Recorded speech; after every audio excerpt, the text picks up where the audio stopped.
Assalamualaikum warahmatullahi wabarakatuh. Selamat pagi anak-anak siswa kelas 6 SD 5 Pura Belida. Selamat siang, selamat sore, dan selamat malam bagi anak-anak yang melihat tayangan ini di waktu-waktu siang, sore, atau malam ya. Oke, pada kesempatan kali ini kita akan belajar. Kita lanjutkan pelajaran kita di pembelajaran ketiga, masih di tema yang kedua, persatuan dalam perbedaan. Nah, pada pembelajaran kedua kita sudah belajar mengenai hidup rukun ya. Nah, sekarang kita akan belajar di pembelajaran yang ketiga. Adapun yang akan kita pelajari pada pembelajaran ketiga adalah yang pertama, mempraktikkan teknik berjalan yang benar ya melalui permainan tali kan pitanya. Kemudian yang kedua, mengamati tanaman di sekitar habitat dan cara melindungi diri. Kemudian yang ketiga, menemukan informasi penting melalui unsur apa, di mana, kapan, siapa, mengapa, dan bagaimana, serta menuliskannya pada peta pikiran. Oke, sebelum memasuki pelajaran kita, mari kita sama-sama membaca doa belajar. Robbi shrah li sadri wa yassir li amri wa halul 'uqdatam min lisani yafqahu qawli. Bismillahirrahmanirrahim. Oke.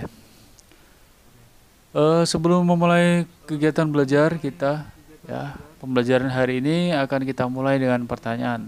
Nah, pertanyaannya adalah olahraga apa yang sangat menyehatkan dan tanpa biaya?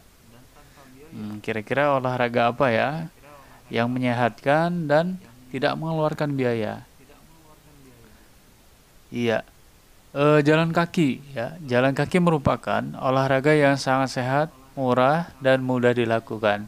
Nah, tanpa kita sadari, ketika kita jalan, berangkat ke sekolah, kemudian mengambil minum di dapur, menjemur pakaian di depan rumah, nah kita sudah melakukan olahraga. Nah, semudah itu ya melakukan olahraga ya, berjalan kaki. Nah, namun tahukah anak-anak, berjalan memiliki teknik sendiri. Nah, bahkan dilombakan, ada mata lombanya ya, lomba jalan cepat ya, kalau tidak salah ya, lomba jalan cepat.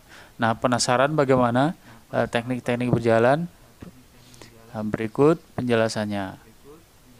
Oke, ini adalah posisi ketika kita berjalan. Oke, yang pertama adalah kita lihat posisi berjalan yang baik. Otot lutut dikencangkan. Oke, otot lutut dikencangkan. Kemudian yang kedua, otot paha santai.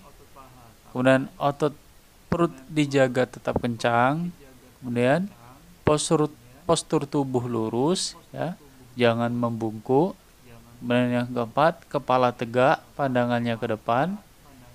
Kemudian bahunya santai ya, jangan kaku, jangan tegang, santai. Kemudian ayunan lengan tidak lebih tinggi dari dada. Kemudian selanjutnya punggungnya tegak. Kemudian tangan mengepal longgar ya. Nah, mengapa dia mengepal longgar? Karena ketika kita mengepal sekencang kita mengepal tangan, nah itu sudah membutuhkan energi ya, membutuhkan energi. Sedangkan kita menghemat energi agar perjalanan kita itu jarak tempuhnya bisa lebih jauh kali ya, seperti itu ya. Kemudian yang terakhir adalah tumit kaki depan menyentuh tanah terlebih dahulu. Jadi yang mendarat terlebih dahulu adalah yang bagian tumit ya. Oke. Nah, itu tadi posisi berjalan yang baik. Oke. Di masa sekarang berolahraga sangat penting dilakukan agar imun tubuh kita meningkat dan kondisi tubuh kita mampu beradaptasi terhadap serangan virus COVID-19. Nah, jadi olahraga di masa sekarang ini sangat baik bagi kesehatan. Olahraga yang baik, kemudian istirahat yang cukup agar imun tubuh kita meningkat.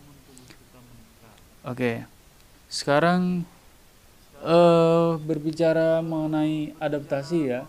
Berbicara mengenai adaptasi di masa pandemi seperti ini, tubuh kita harus pandai-pandai mengatur pola makan agar mampu beradaptasi.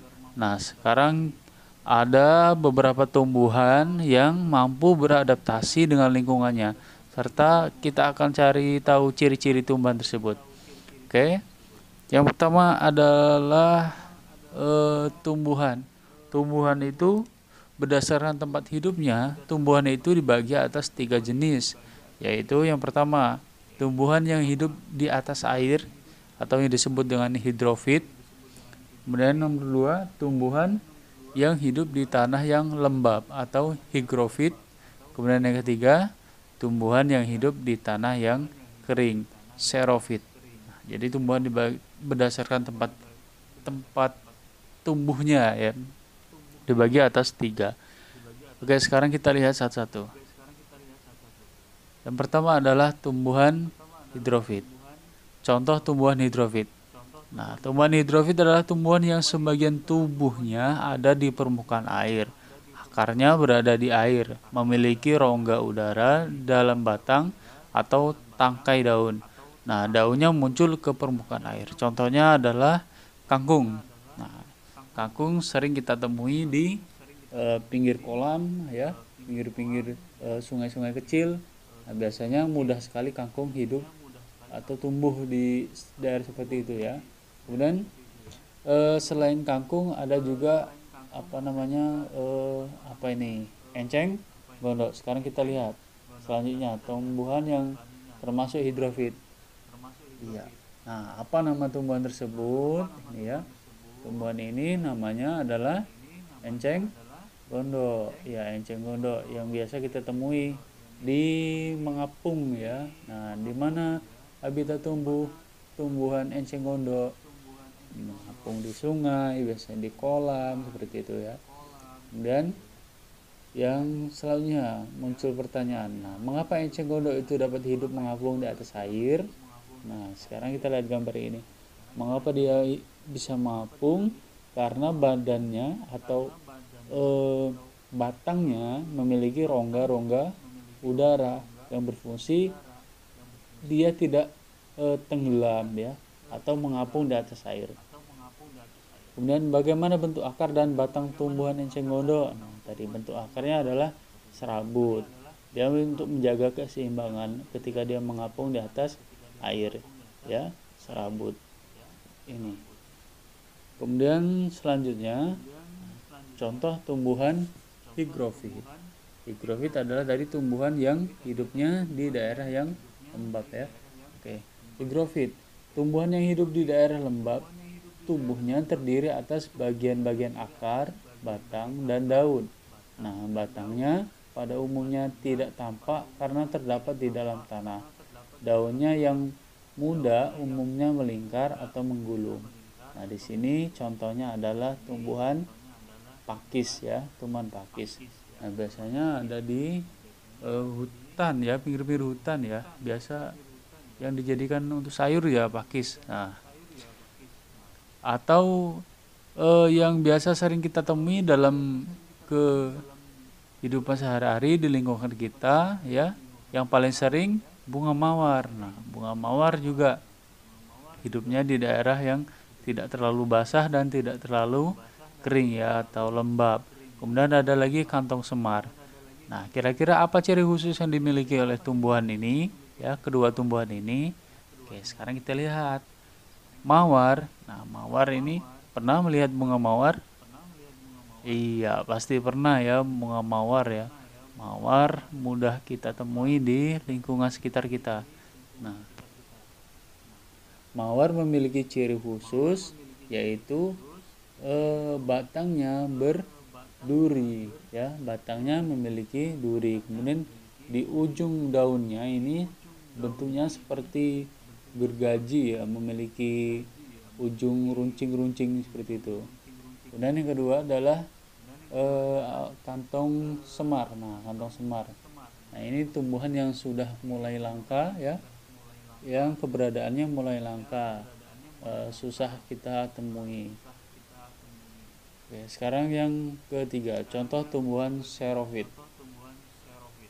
Apa itu xerofit?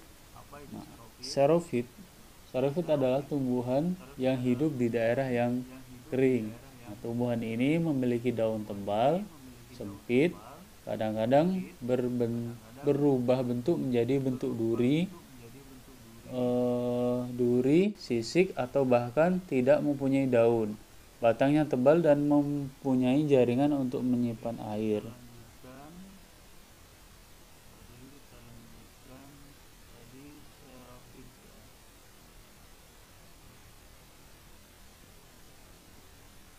Oke, kita lanjutkan.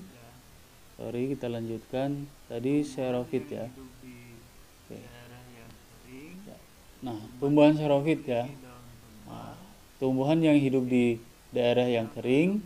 Tumbuhan ini memiliki daun tebal, sempit, kadang-kadang berubah bentuk menjadi bentuk duri, sisik, atau bahkan tidak mempunyai daun sama sekali.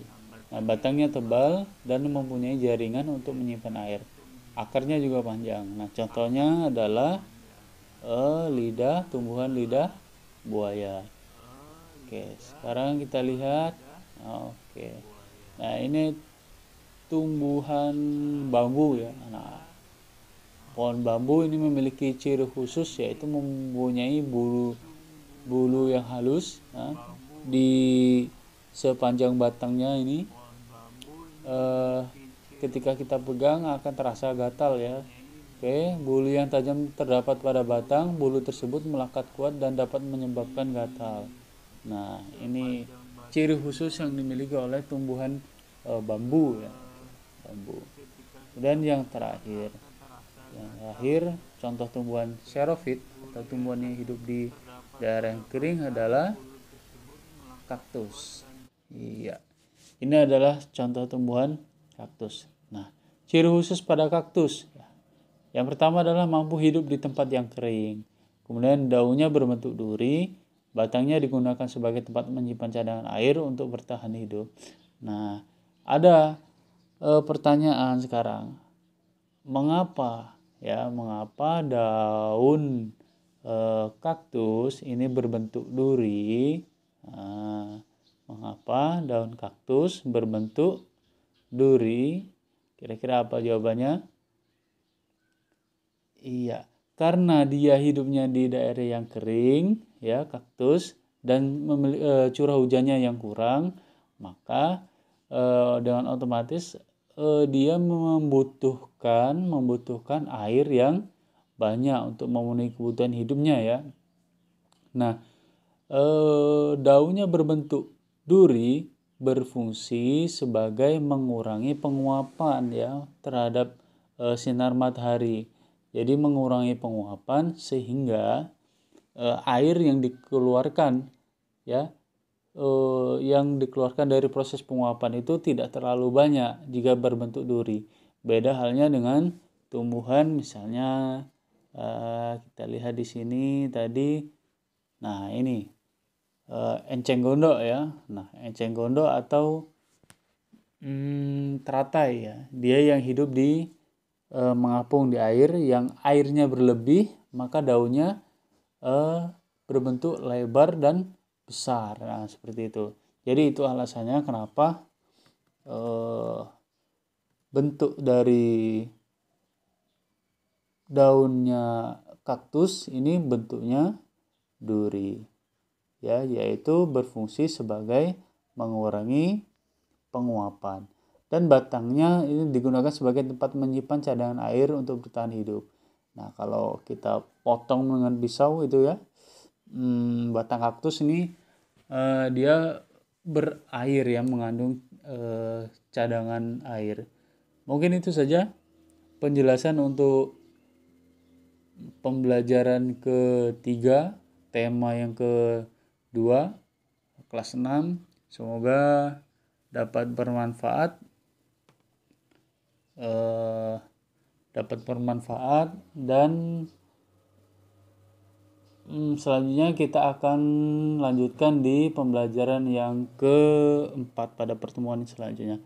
Oke, terima kasih. Jangan lupa untuk klik subscribe, kemudian hidupkan loncengnya untuk mendapatkan notifikasi pemberitahuan jika ada video-video terbaru dari channel ini atau channel Bapak ini. Terima kasih ya. Selamat melanjutkan belajar dari rumah. Assalamualaikum warahmatullahi wabarakatuh.